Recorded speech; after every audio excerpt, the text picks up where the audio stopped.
The ranger's radio crackled at 6:14 in the morning. It was the kind of sound that cuts through sleep like a blade, not because it was loud, but because of what followed it. Silence, then static, then a voice that didn't belong to anyone on duty. "We're at the eastern tree line. We can see the road. We're out." Ranger Devin Hartley was the first to reach them. He'd been stationed at the Lamar Valley Outpost for 11 years, and in that time he had found lost hikers, hypothermic campers, a man who had fallen into a thermal pool and lived. He thought he had developed a calibration for what distress looked like in the backcountry: the shaking hands, the unfocused eyes, the desperate reach for water. What he found on the morning of September 19th, 2018, was something different. 3 people standing at the edge of the road, upright, quiet, looking not at him, but at the tree line behind them, as if they were watching something that hadn't fully let them go. They had been missing for 17 days. Their names were Marcus Cole,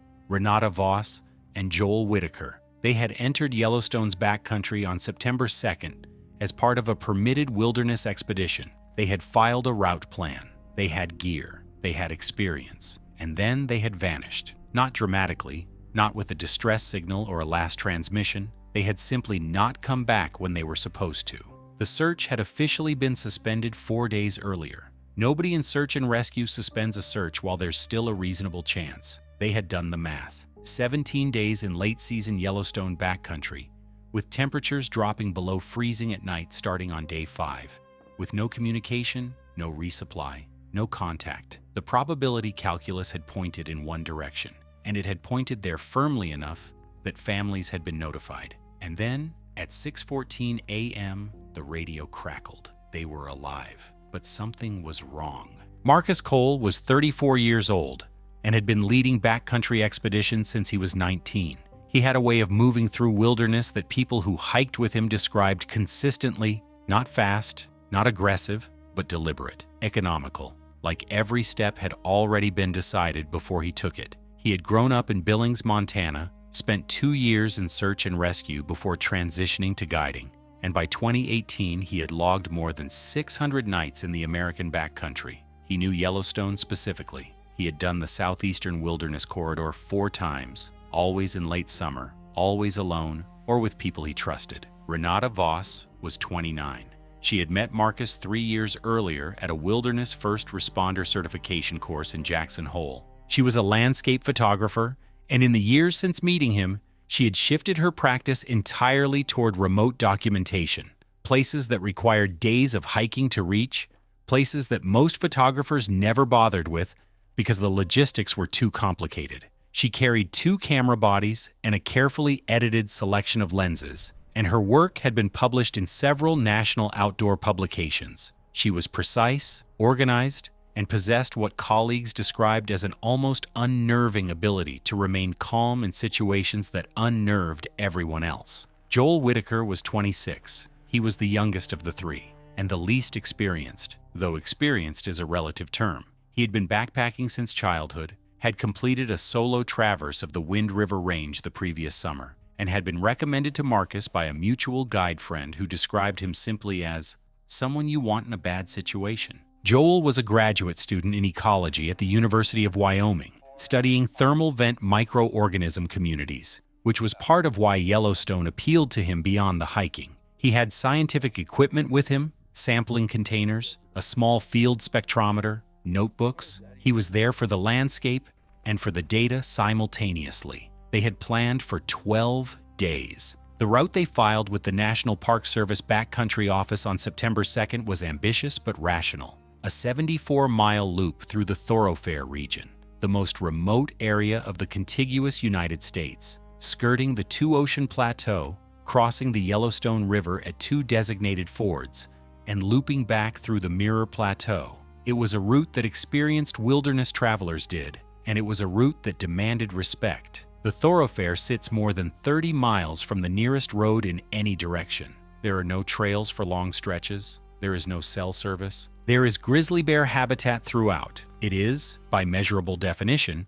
one of the last places in the lower 48 where you can be entirely, genuinely alone. They entered at the Thorofare trailhead at 7:20 a.m. on September 2nd. The ranger at the permit station noted the weather: clear, cool, mid-40s at start, warming to upper 60s, and stamped their permit. He noted in his log that the group seemed well-equipped and well-organized. He gave them the standard briefing: bare canister requirements, minimum impact practices, the ford conditions at the Yellowstone River crossings. Marcus listened, nodded, asked one question about recent grizzly activity in the southern section. The ranger told him there had been a sow with cubs spotted near the Thorofare Creek confluence 6 days prior. Marcus noted it. They walked away from the trailhead at 7:31 a.m.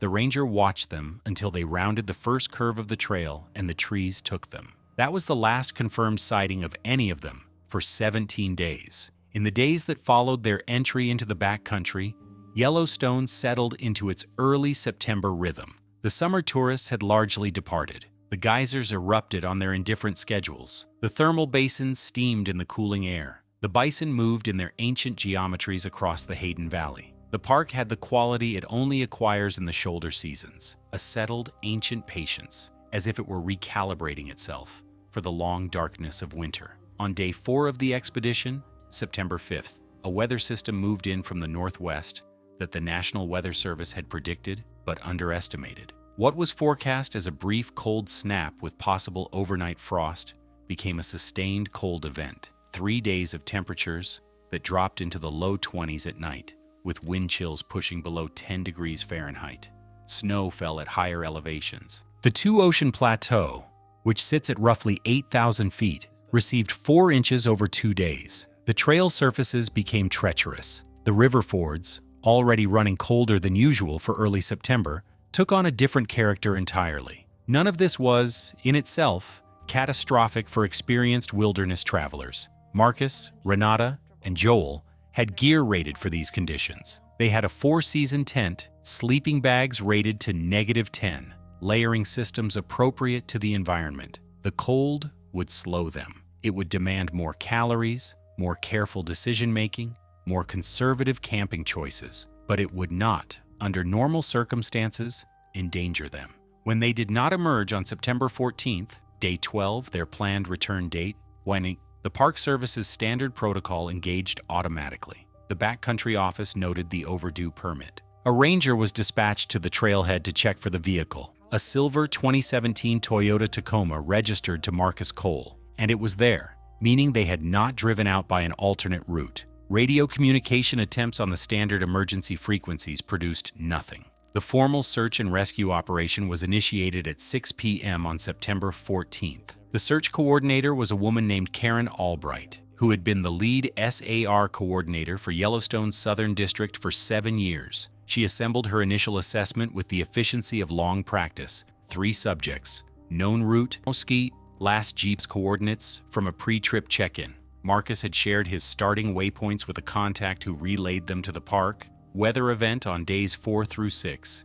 Experienced party with appropriate gear. Her initial working hypothesis was injury. In backcountry SAR, injury is the most statistically common explanation for an overdue party. A sprained ankle, a bad fall at a river ford, a medical event. Any of these could immobilize even a well-prepared group and keep them in the field beyond their planned return. She deployed ground teams on 2 approach vectors on the morning of September 15th with an aerial component, a helicopter with thermal imaging, covering the plateau areas. The ground teams reported difficult conditions. The snow that had fallen on the plateau had created a confusing tracking environment, and the terrain in the Thorofare offered very little in the way of obvious choke points where a party would predictably pass through. The helicopter flight on day 1 of the search produced nothing.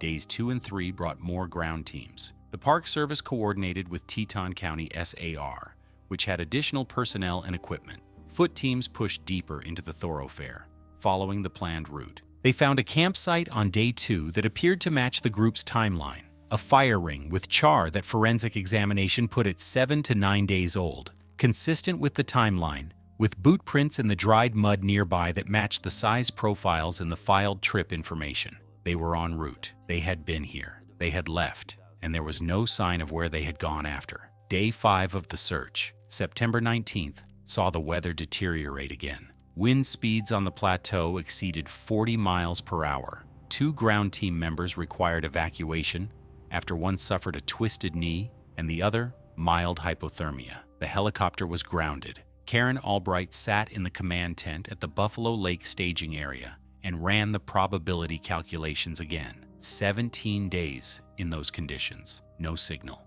no contact. The planned route largely searched without any current sign. She made the call on day 7 of the search, September 21st, to scale back to a passive monitoring posture. It was not a declaration of death. The National Park Service does not formally declare search subjects deceased, but it was the operational recognition that continued intensive resource deployment was not statistically supportable. Families were notified. Marcus's mother, a woman named Diane Cole, who lived in Billings, asked the ranger who called her how certain they were. The ranger told her, as honestly and gently as he could, that they were not certain, but that the circumstances made survival for an extended period very unlikely. Diane Cole thanked him and hung up the phone. She did not accept what he had told her. On September 25th, day 23 after entry, 12 days after they should have emerged, the three of them walked out of the trees. It was not the dramatic rescue that the initial news coverage suggested. There was no helicopter,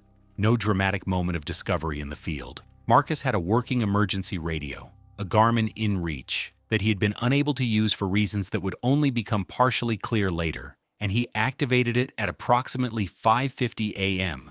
on the morning of the 25th. The signal went to Garmin's monitoring center, which relayed it to the Park Service, which dispatched Ranger Hartley from the Lamar Valley outpost. Wait, the timeline requires a correction here, one that the initial news reports got wrong and one that matters. The public record and the initial Park Service press release stated that the three subjects were found on September 19th, 17 days after entry. This is the figure that entered public circulation and that became attached to the story. The actual dates in the incident report tell a slightly different story. They entered on September 2nd, and the Garmin activation was logged at 5:52 a.m. on September 19th. The discrepancy came from an error in the initial press release, which cited their planned return date rather than their actual entry date in calculating the elapsed time. The corrected figure, confirmed in the full incident report released in January 2019, was 17 days. The number was right. The internal mathematics were slightly scrambled. 17 days was still, by any measure, extraordinary.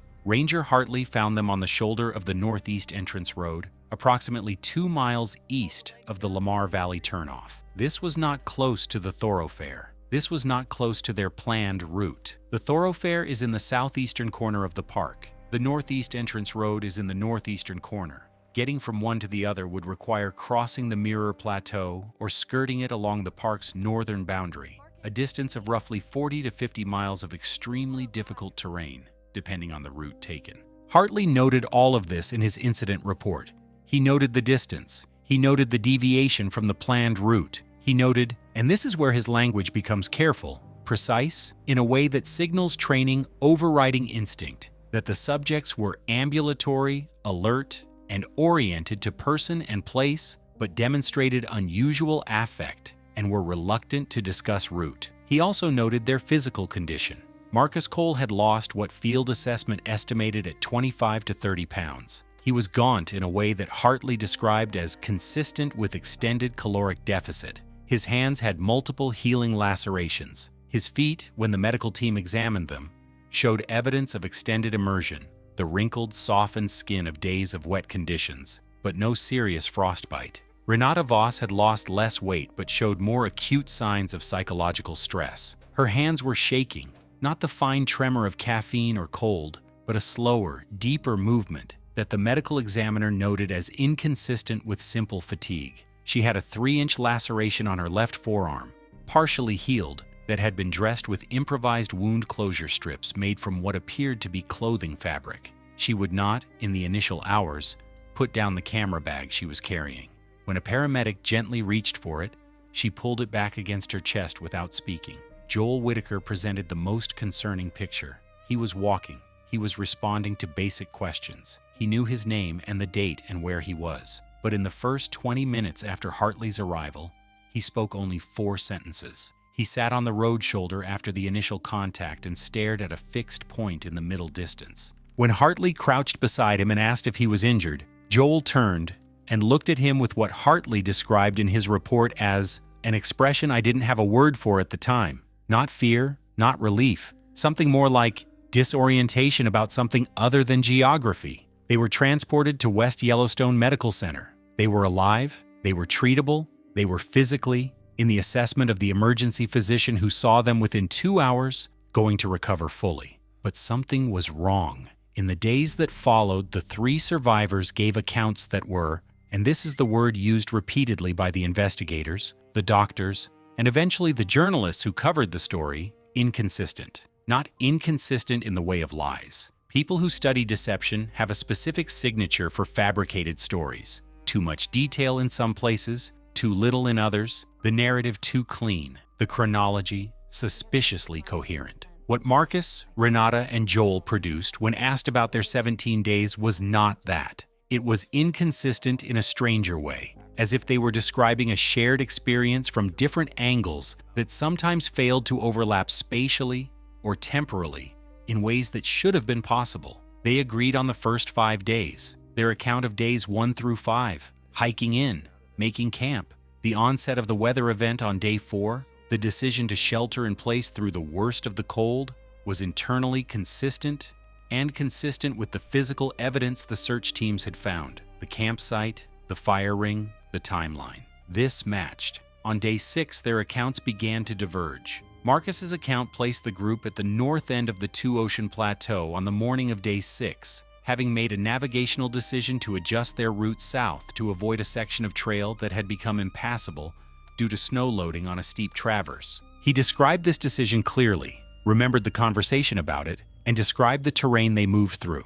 A long descent through open sagebrush meadows into a drainage that led back toward the Yellowstone River. Renata's account placed the group at the Thorofare Creek confluence on the morning of day 6, a location approximately 12 miles south of where Marcus placed them. Joel's account placed the morning of day 6 at a campsite he described as near the big thermal area, the one with the orange edges. There are multiple thermal features in the Thorofare region. The description was insufficient to identify a specific location, and the investigators who reviewed the field notes noted that none of the locations he described with any of his thermal references corresponded to any of the named thermal features in the southeastern park area. These discrepancies were noted, explored in follow-up interviews, and never resolved. The subjects were not, in the professional assessment of the NPS incident investigators, being deliberately evasive. When the discrepancies were pointed out to them directly, all 3 expressed what appeared to be genuine confusion. Marcus reviewed his account and maintained it. Renata reviewed hers and maintained it. Joel reviewed his and said, "And this is from the interview transcript. I know what I remember. But maybe the days are mixed up. I can't explain it. I know what I saw." What each of them saw was, apparently, something they did not volunteer easily. The clearest account of anything unusual came, not from the formal incident interviews, but from a conversation that Renata Voss had with a hospital social worker named Patricia Oakes on the 2nd night of their hospitalization. Oakes was conducting a routine psychosocial check, the kind of brief welfare assessment that any extended wilderness survivor would receive. She asked Renata how she was sleeping. Renata said she wasn't. She said that when she closed her eyes, she saw the thermal basin. Oakes asked her to describe it. Renata was quiet for what Oakes noted as approximately 45 seconds. Then she said, "We found a place we weren't supposed to find. I don't mean that we got lost and ended up somewhere. I mean, it was like the park had a place that it kept, that it held back, and we were in it for days, and it was beautiful. And I'm not going to tell anyone what was there because I know how it sounds, and I also know that if I say it out loud, it's going to become a story that people tell. And it wasn't a story, it was a place." She then asked Oakes if the conversation was confidential. Oakes told her it wasn't, in a clinical context. Renata nodded. She said, "That's fine. No one's going to believe me anyway." Then she said, "We weren't lost. We knew exactly where we were the whole time. We just couldn't leave." Marcus Cole gave an interview to Outside Magazine in March 2019, 6 months after the incident. He was the only one of the 3 who agreed to on-record public comment. Renata declined all interview requests. Joel gave a brief statement through a university spokesperson that described the experience as a serious wilderness incident from which I am recovering, and requested privacy. Marcus's interview, conducted by a writer named Shay Harmon, ran to approximately 4,000 words in the magazine. He discussed the logistics of their survival with precision, the caloric discipline, the improvised water filtration, the route modifications. He discussed his navigation decisions in a way that was clear and technically credible. He discussed the cold and the fear and the days when he wasn't sure they would make it. He did not discuss where they had been. Harmon asked him directly. The exchange is printed in the interview. Harmon, you've accounted for most of the 17 days in what you've told me, but there are roughly 4 days in the middle of the timeline that you haven't addressed directly. Can you walk me through those? We were in the backcountry. Harmon, can you be more specific about where? Cole, I'd rather not. Harmon, is there a reason? Cole, yes. Harmon, can you share it? Cole, we found somewhere that... I want to be careful here. I don't want to say something that makes people go looking for it or that sounds like something it wasn't. What I'll say is, there are parts of that park that don't want to be found. I don't mean that mystically, I mean it geographically. The terrain itself does things in there that make you feel like you're not supposed to be in certain places. Whether that's what we experienced or whether we were just... Whether 17 days did something to our minds, I don't know.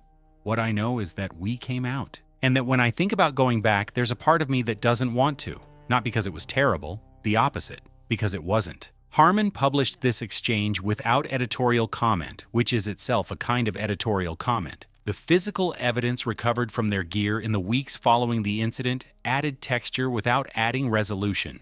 Renata's cameras. She had two, a Nikon F6 film body and a digital Nikon D850, and both contained images. The digital images were a comprehensive record of days 1 through 6. Beautiful, technically accomplished landscape photography, consistent with her published body of work. Then there was a gap. No images from days 7 through 13. Then, beginning on what the metadata dated as day 14, there were 17 images from the digital body. They were different from her normal work. They were shot wide open at high ISO, in low light, in a style that was almost the inverse of her usual precision, loose, slightly motion blurred, as if she was trying to capture something quickly before it moved or changed. The investigators who reviewed them described the images in their report as landscape photography, unidentified location within Yellowstone park boundaries, thermal features present. Renata later reviewed these images with investigators. She confirmed they were hers.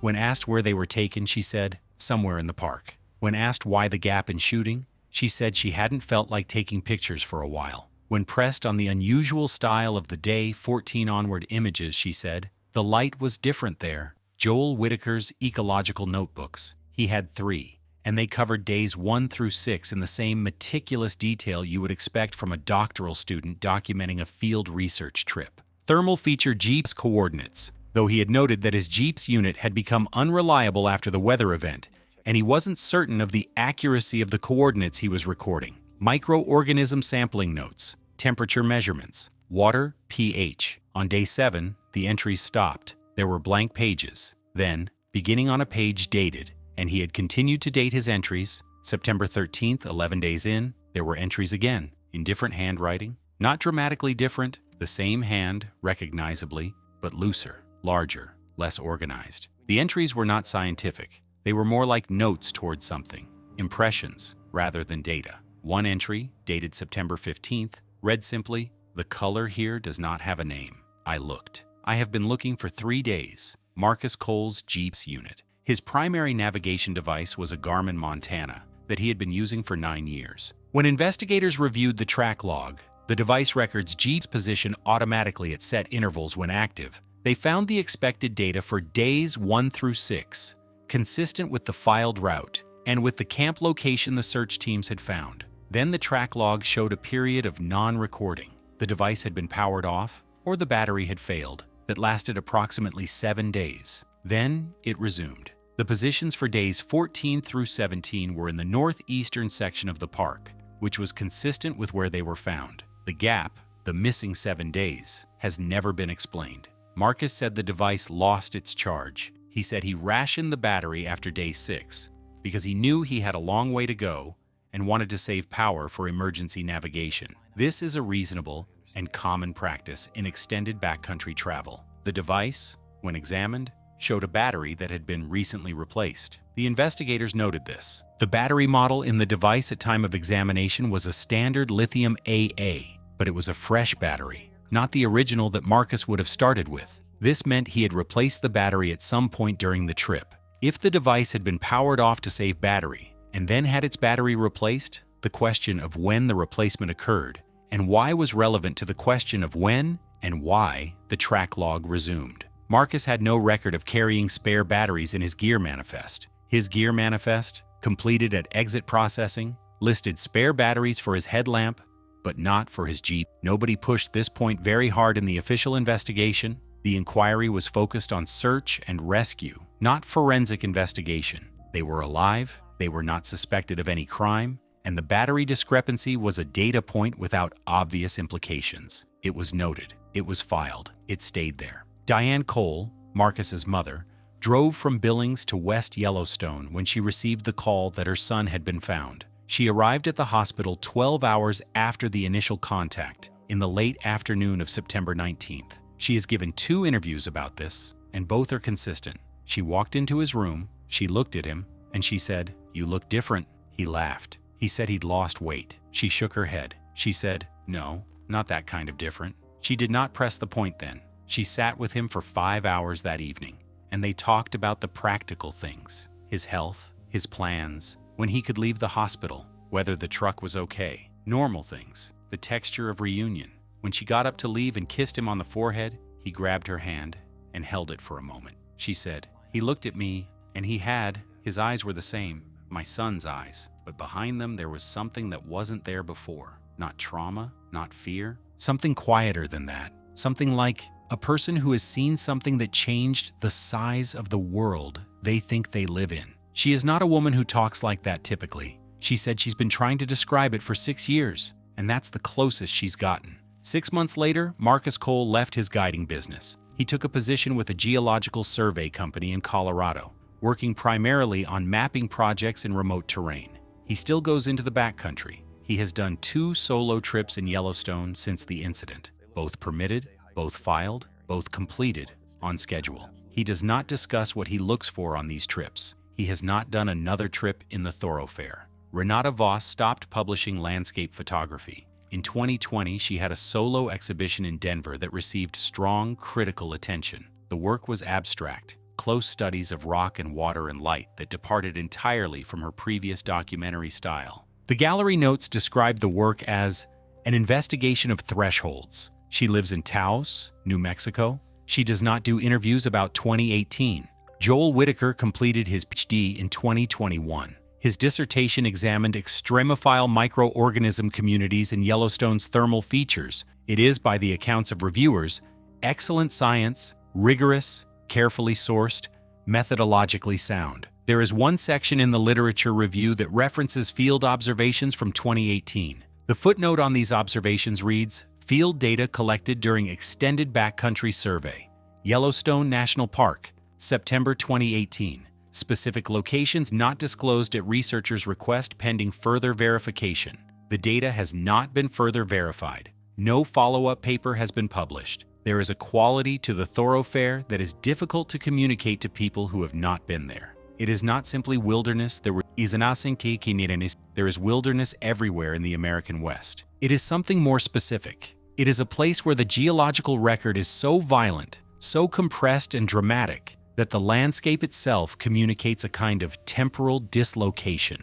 You are walking through a place that was a volcanic caldera 2 million years ago. You are walking through a place where the Earth's crust is thinner than anywhere else in North America. The thermal features, the geysers, the hot springs, the fumaroles, are not decorative. They are evidence of something that is still actively happening. The Earth here is not settled. It is waiting. The Park Service has a file on the incident. It is accessible through Freedom of Information Act requests. It runs to 147 pages and covers the search and rescue operation in forensic detail. The interviews with Marcus, Renata, and Joel occupy 11 pages. The investigators' conclusions occupy 2 pages, and they conclude, carefully, officially, that the 3 subjects survived an unplanned extended wilderness survival situation through application of appropriate backcountry skills. and that the inconsistencies in their accounts are consistent with the cognitive effects of extended physical stress and sleep deprivation.